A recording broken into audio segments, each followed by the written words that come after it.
নমস্কার, আমি সৌমিত্র। প্রাইম জলপাইগুড়িতে আপনাদের স্বাগত। হ্যাঁ, আমরা কিন্তু কদমতলা বালিকা বিদ্যালয়ে আমাদের পাড়া আমাদের সমাধান যে প্রকল্প রয়েছে মাননীয় মুখ্যমন্ত্রী মমতা বন্দ্যোপাধ্যায়, সেখানকার কিছু ছবি আপনাদের সামনে তুলে ধরছি। আমরা দেখছি যে সেখানে কিন্তু আজকে ওই ওয়ার্ডের মানুষজন কিন্তু এসে ভিড় করেছে, কারণ কার কোন অসুবিধা রয়েছে, রাস্তার অসুবিধা, বাম্পের অসুবিধা, আড্ডার অসুবিধা বা রাস্তা ভাঙা, এইসব নিয়ে কিন্তু কথাবার্তা হচ্ছে। আর সে জায়গায় দাঁড়িয়ে কিন্তু এখানে দেখা যাচ্ছে পরপর অনেকগুলো জায়গা রয়েছে যেখানে যার প্রয়োজন সেখানে গিয়েই সে তার কমপ্লেন করছে।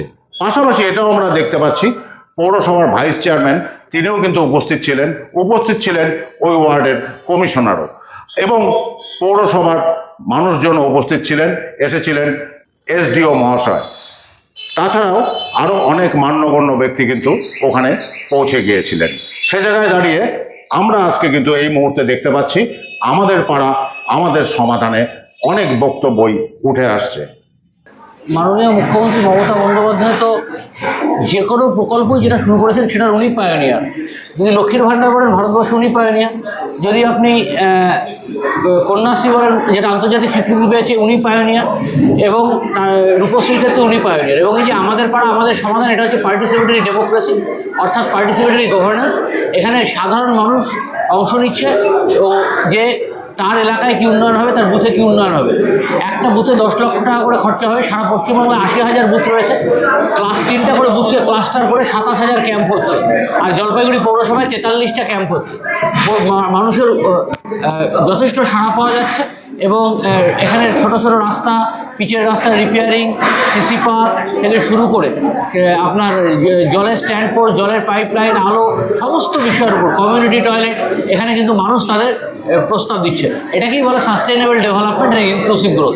এইরকম যুগান্তকারী পরিকল্পনা এর আগে ভারতবর্ষে কোনো মুখ্যমন্ত্রী বা কোনো প্রধানমন্ত্রী নেননি। তার জন্য জলপাইগুড়ির মানুষ, শুধু না বাংলার মানুষ, মাননীয় মুখ্যমন্ত্রী মমতা বন্দ্যোপাধ্যায়কে ধন্যবাদ জানাচ্ছে। আরেকটা বিষয়ে ধন্যবাদ জানাচ্ছেন, গতকাল জলপাইগুড়ি শহরে যে তিনি সভা করলেন, সেই সভায় মাননীয় মুখ্যমন্ত্রী মমতা বন্দ্যোপাধ্যায় আমরুদ ফেজ 1, যেটা আমরা ট্রায়াল রান শুরু করেছিলাম 31শে মে, পরিশ্রুত পানীয় জল, সাবসারফেস ওয়াটার তিস্তার থেকে, এখন আর মাটির নিচ থেকে জল তুলব না, সেই আমরুদের তিনি শুভ উদ্বোধন করে দেবেন, যেটা আমরা 31শে ডিসেম্বরের মধ্যে তার জল দেওয়ার সূচনা করে দেবো।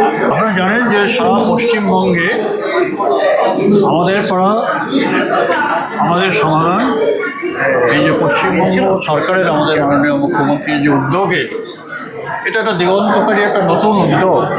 এই উদ্যোগ আজ পর্যন্ত হয়নি, যেখানে নাকি পাড়ার লোকেরা এবং সরকারি আধিকারিকদের সঙ্গে নিজের প্রবলেমগুলো সরাসরি লিপিবদ্ধ করতে পারছে এবং স্পটেই সেখানে তার সমাধান করে দেওয়া হচ্ছে।